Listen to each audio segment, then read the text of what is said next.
Rebels of Reddit, what is your best they can't stop us all moment? Story 1. My high school graduation was in sweltering muggy heat during the area's largest cicada swarm in living memory.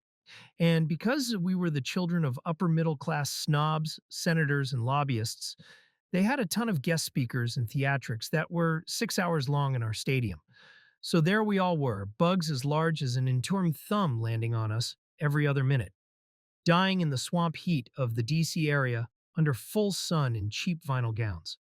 Erroneously, they gave us our diplomas 3 hours into it. During this disaster, the usual pranks were done, including a few beach balls, all popped and confiscated, bubbles confiscated, and confetti confiscated. It's just the valedictorian, sensing the vibe of the crowd, gave a very, very short speech. Fellow classmates, you didn't come here to hear me talk, so I won't. Happy graduation. And he got off the stage. The principal, not a well-liked woman, forced him back on to give the speech. It's hot up here, he said, but what are they going to do? You already got your diplomas. Go home. We graduated, someone shouted and tossed his cap. Yay, said a few more people and tossed their caps. Parents, confused and sweltering in the sun, started to get up. That was the tipping point, and suddenly everyone tossed their caps. Parents came down from the stands, grateful it ended, but our principal got on stage and did that nervous, aggressive laugh. Okay, simmer down now. We still have a while to go and some guest speakers. Okay, it's not over. Return to your seats. Okay, I'm sir. And someone cut off her mic. No one could stop us. Even the teachers who tried to corral us back failed because we outnumbered them. 40-1. We ended it on our terms. Story 2. When I was 8, my mom went to the hospital with my dad so she could give birth to my final little brother. There's 4 of us, 11, 8, 6, and 3 if I remember correctly. Naturally, they get these ladies from church to watch us for the evening. Our parents had a relatively lax bedtime for us at the time, which was like 9:15. However, when 8 o'clock rolled around, the ladies decided it was time to put us to bed. We tried telling them that we had another hour before bed, but they wouldn't listen. They actually convinced us that our parents were coming home soon, so we should surprise them by pretending to be asleep.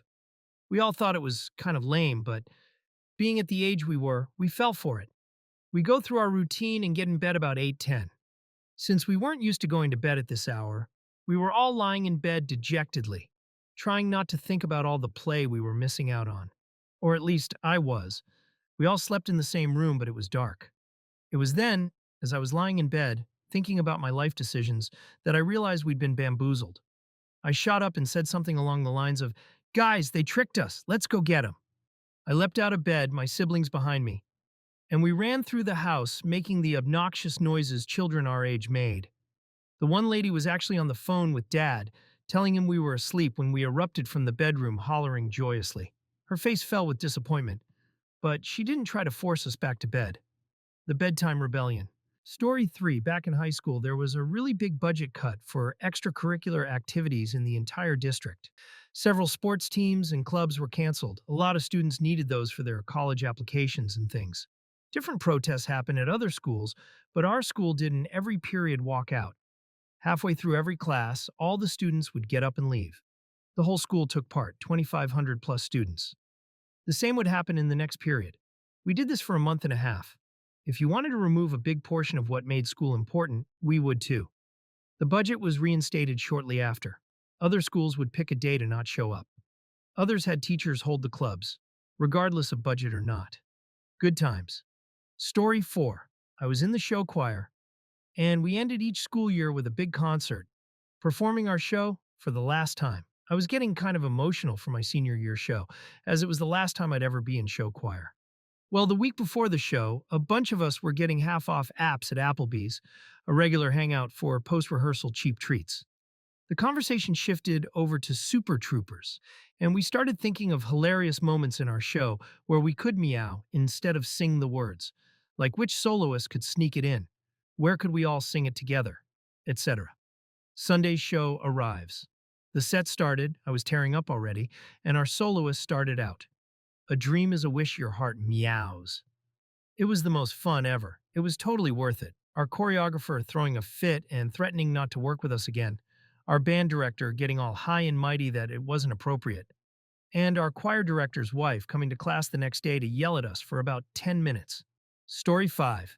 Living in Chicago, they blocked off a bridge for filming the Dark Knight Batman movie. A crowd started forming, mostly from people who needed to cross the bridge. We were all on foot. Going around is a big hassle, and city folks don't like when streets get blocked. Finally, some guy shouts, "They can't stop us all." And on cue, we all hopped the barriers and poured into the movie set. Christopher Nolan and all the security can't stop grumpy city pedestrians from going where they want. New Yorker checking in.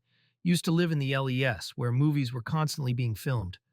You learned very early on to be aggressive around anyone with a headset and clipboard. Not rude exactly, but assertive.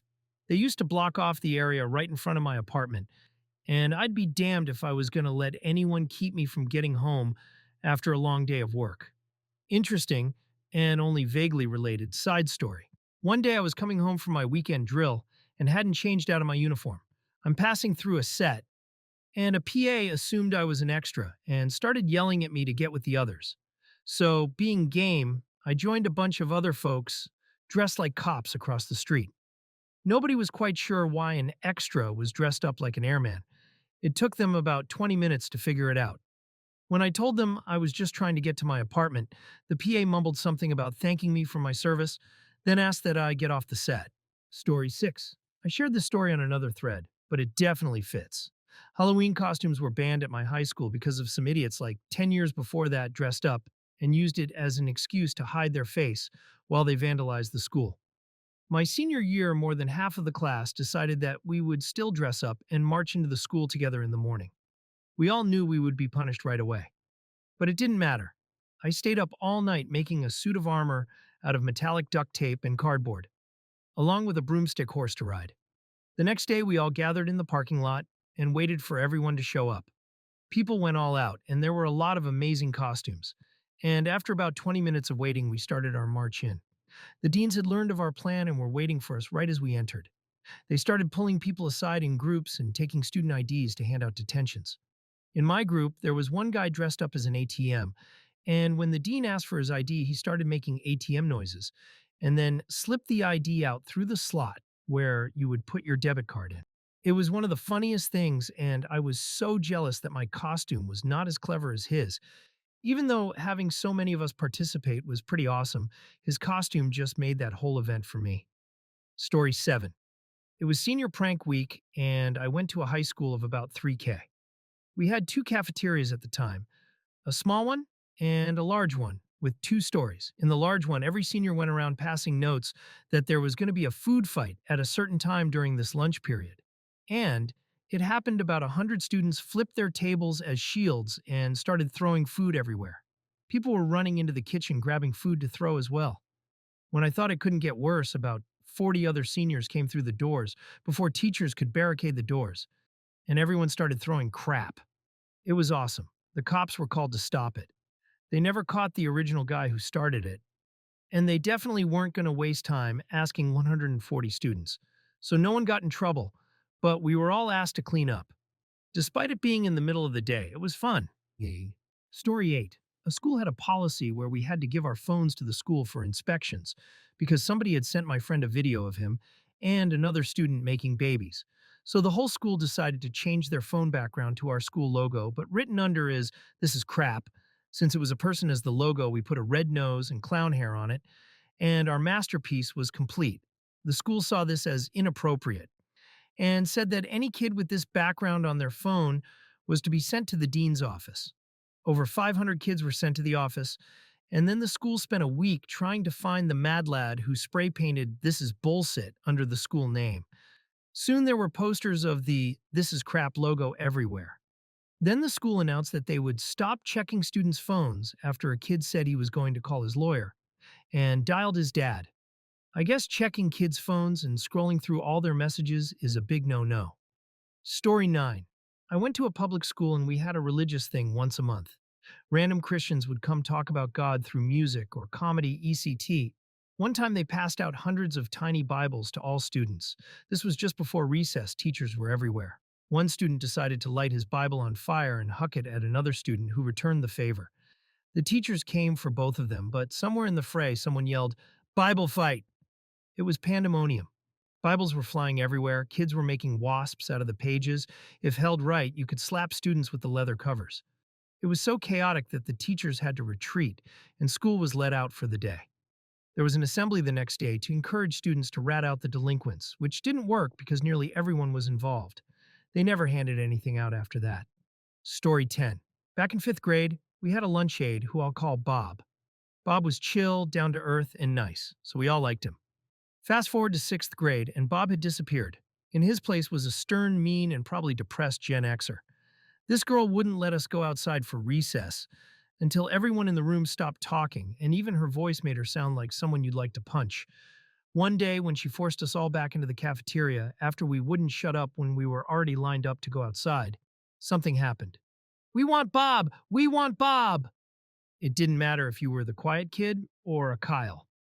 Not like others, girl's girl, or a Stacy, a gamer, or a jock. If you were in that crowd, chances are you were chanting too. All of us got lectured by the vice principal after that, and I saw our new lunch aide crying while confiding in another staff member at least twice. Story 11. In seventh grade, the whole school was directed into the cafeteria as soon as we entered the doors in the morning. It was before school started, and no one was allowed to go to their lockers or even the bathroom. The kids eating breakfast hadn't finished yet. We're not given an explanation, just packed like sardines with 500 other people. Eventually, the principal gets up on stage, yeah, I don't know, with a mic and starts saying the morning announcements, exactly as we had heard every morning for the last year and a half. He doesn't get through them, though, because he's bombarded with questions about what is going on. He angrily explains that we're going to hold the morning announcements in the cafeteria before school from now on, because he said so, and that anyone caught leaving the cafeteria will get detention and maybe suspended. Our response to this? Well, remember the kids who couldn't eat their breakfast in peace? They'd been sharing their breakfast with the rest of us, passing milk and stuff through the crowd. And we, ammo in hand, started the most packed but manic food fight I've ever been in. We got milk 12 feet up a wall. Kids' hair was soaked, but no one gave a crap. We were ushered out of the cafeteria and into our classrooms as fast as 500 kids can move. We were told that we'd be punished. But since it was so crowded, they couldn't figure out who had thrown something. And in the end, no one was punished. We never had to do announcements in the cafeteria again either. Story 12. All right, so I went to a co-op, which is kind of like a school for homeschoolers. Anyway, on to the story. So we had a study hall for studying, the name might suggest, and a study hall for talking. One day, they randomly take away the talking hall, and we are all shoved into the small room that was the study hall. We were all outraged, so we developed a plan. I was the tech geek of the group, and found out that there was a Bluetooth, very early for the time, speaker open for anyone to connect to, but the co-op didn't think any students would connect to it. They were wrong.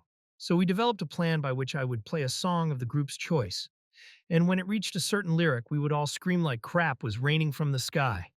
So the next week we get there and I play it during student break time.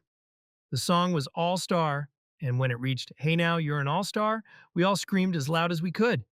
Keep in mind, all stars were blasting full volume, and every time it reached that lyric, we would try to scream again. The teachers told everyone to shut up, or we would all get a 3-hour detention. One of the proudest moments of my teenage years. Story 13. Living in the dorms in high school. We had quiet time in the evenings, where we would sit in the canteen and do homework in complete silence. It was strictly regulated by professors who patrolled around the canteen. I don't know how it started, but someone began to make a distinctive noise with their mouth closed, like, mmm, which first raised up in tone like a question, then down, then repeated again and again like a wave. Soon we all joined in, and it became nearly deafening in the echoey canteen. The professors couldn't tell who was or wasn't doing it from a distance because everyone's heads were bent down and mouths were closed. If a professor approached your section, you fell silent, but once they left, you joined again. It drove the professors nuts. We did this for many nights. Someone would start and people would join in, or if no one joined, then they would fall silent. So you just hear the occasional fun times. Story 14. We were playing this stupid LARP game someone thought up, where one team had to escort a VIP from one end of the field to another, and the rest of us had to take them out before then. I say stupid because the respawn point was ages away, and going back and forth was exhausting.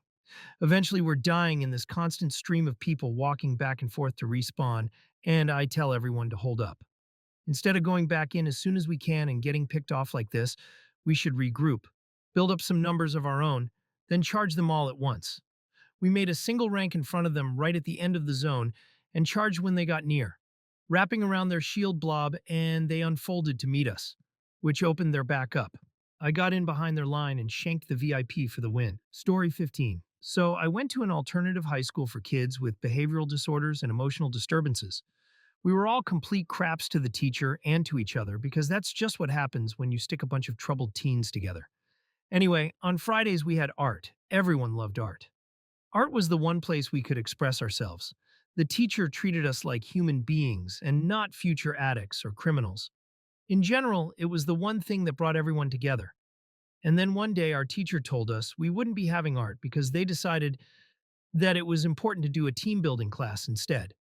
Well, this is a group of kids who have done things like punch cacti in half, thrown chairs, dented walls, attacked others with shivs, etc. And if you're wondering, I was the resident desk thrower. I don't know, I just hulked out when I was upset. So we're pissed because it's our art.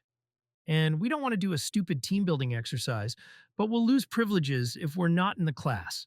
Privileges is stuff like being able to pee by yourself, being able to walk around without a teacher, better food, etc. So we all had a moment, and this silent agreement came to all of us. For that entire period, no matter what the teachers did, all we did was sit there and stare straight ahead. No emotions, no actions, no fidgeting, nothing. Just eerie staring. Our teacher was an ex-prison guard, and it even freaked him out. And since they couldn't afford to demote all of us privilege-wise or send us all to the ISS room, basically a bare room where you sit guarded by a teacher one day, we didn't get in trouble. And next week, art was back in session. So yeah, don't screw with our art. Story 16. One of my classmates in high school lost his dad very suddenly. He showed up and told us all, to make us understand why he wasn't there. We asked the teachers if we could go to the memorial to support him, and we were told we couldn't. We would be marked as absent that day, and it would count into our absence for the year. We were not allowed to be absent for more than 10% of the time unless we wanted to be kicked out. We went anyway, the whole class. We were afterwards told by the school that since the whole class went, and the teachers knew why, they decided not to let it count. And we were there to support our classmate.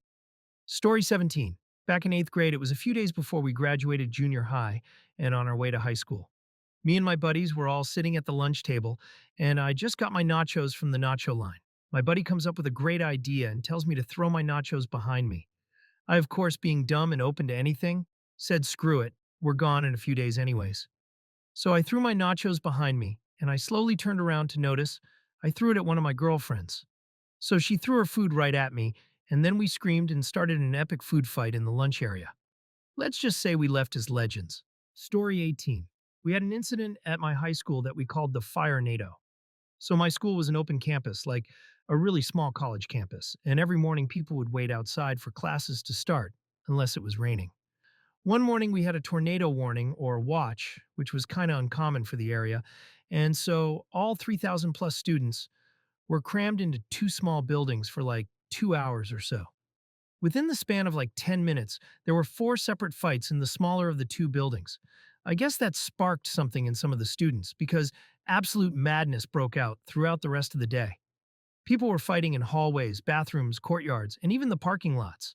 There were so many fights, at least 70% of them never got broken up by security or teachers because they were too busy breaking up other fights.